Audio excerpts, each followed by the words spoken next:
Hello everyone, welcome to this week's Gran Turismo 7 Daily Race C Race and Strategy Guide. We're off to the Nurburgring GP Course and we are in the Group 4 machinery. Once again, as last week, this appears to be a copy and paste race. Not entire week, but certainly a copy and paste Daily Race C from, to be fair, 9 months ago. But I know it's not just been freshly set up because of a couple of details which I will delve into after we go through the race review. But we've got 9 laps to get round, we've got tyre weight at times 1, fuel at times 7, so fuel is the factor in this one. Medium and hard tyres are both available, but only the hard tyres are mandatory, so that pretty much limits the strategy completely. BOP is on, damage is light, it's a rolling start, and slipstream is real.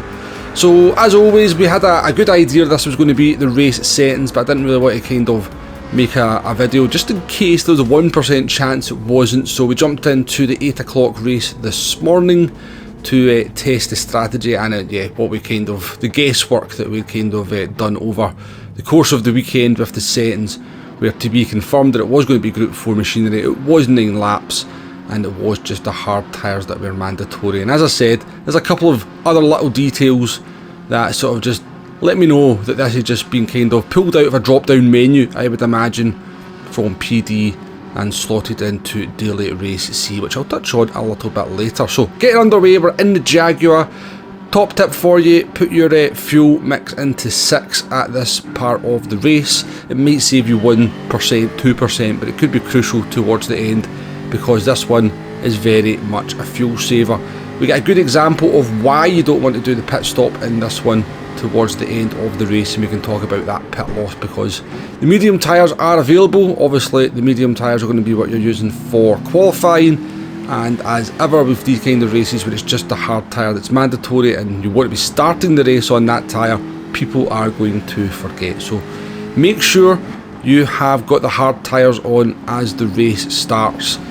Don't concentrate on qualifying if you're in race sessions. I always say kind of focus on 2 of them differently, so don't be trying to do qualifying laps between races because all you'll do is leave the medium tyres on and end up ruining your race. But underway here, starting down in P12 in the Jaguar. Now we knew the Jaguar was a good car for a long time on this channel. We've used the Jaguar in Group 4 for months and years, to be honest with you, even back to the GT Sport days, but a lot of people have now discovered that the Jaguar is quite a good car after some recent time trials and the recent race at Road Atlanta for Daily Race B last week. But it's also pretty good on fuel. Again, we knew that from using the Jaguar in fuel saving races in the past. But a lot of people were in the Ferrari for this one, an Audi TT in front of us. There was a couple of McLarens, that's not very good on fuel, so don't use the McLaren. And a WRXs as well, which I believe are going to be pretty good. But we've made the overtake on Jamie Webb there, and then Shelty's just going to be ushered off the track by our fellow Jaguar driver. I think it was just a little bit of lack of their surroundings from the driver in front there. I don't think there was anything particularly malicious about it, just a little bit of tunnel vision maybe would be the best way to put it. But come to the end of lap 1 now. Now I've been quite aggressive here, I'm trying to get some overtakes done over the first couple of laps, so I'm not being particularly kind on the fuel. When you're starting from the back, you know, try and get the overtakes done when you can. We're going to go for a double overtake here, we're going to attempt a double overtake here and then start to look after that fuel towards the end. Or alternatively, if you see battling going on ahead of you, save some fuel and then try and use the fact you've got more fuel towards the end of the race or later on in the race to then make the overtakes. But I was being quite aggressive at the beginning because I knew there were some drivers in this lobby that I was faster than and could overtake. Got Hogston just in front of us in the Ferrari, friend of the channel, in the Ferrari there it looks like it. Struggling a little bit, maybe just jumped on, not quite warmed up with the combination at the moment, and putting Hogston under a little bit of pressure. Tidgney following us through behind, and we make up another position there as the yellow flags come out. Now there was a wee bit of carnage, a couple of questionable overtakes, those are some embarrassing moments for friends of the channel, so I won't highlight them on the race highlights here. We'll just jump forward all the way to lap 7 now. Tidgney has overtaken us at this point. We're up to P4 and the leader has come into the pits on those medium tyres and only 4% fuel as well. We were about 18 seconds behind the leader at this point. they started in pole position, and it gives us a perfect example of why you do not want to do the one stop, because the pit loss is 26 seconds, and that's before you even take fuel into account. So we started at the back for the first 3-4 laps. We couldn't really put great lap times in either, and was still comfortably overtaking the leader, who started on the medium tyres and in pole position. So yeah, if you wanted a better example of why you're going to have to do the fuel saving in this one, folks, it's basically around about half shifting in some of the cars. It's not extreme fuel saving by any stretch of the imagination. We had to kind of fuel save fairly aggressively in the second half as we kind of used some fuel up in the first 3 laps, but it was no too big an issue, to be honest with you.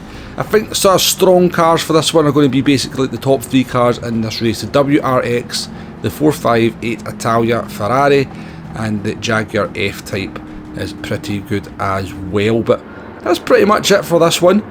I'm not going to delve too much more into the strategy. I know fuel saving is not everybody's cup of tea, and it tends to be something that maybe the sort of lower class players struggle with a little bit more to maintain that speed. But this is a great opportunity if you're looking to gain some DR, but maybe in sort of like DRC, DRB, because people are going to pit all the way through the week in this one. A lot of people will they'll not know the strategy, they'll not know it's a no stop, and they'll just continue to pit as the week progresses. If you can learn how to fuel save, keep a bit of pace, you can make up loads of positions here. Could be a great week for you to gain some DR if that is your aim.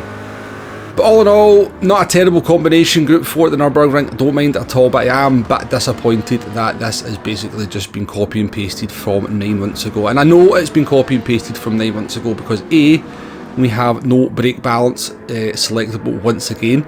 So when we last did this race, that was before they reintroduced brake balance into the settings, and B, the tyres are starting at 60 degrees in this one, so do be careful on that first lap. Your tyres will be very cold.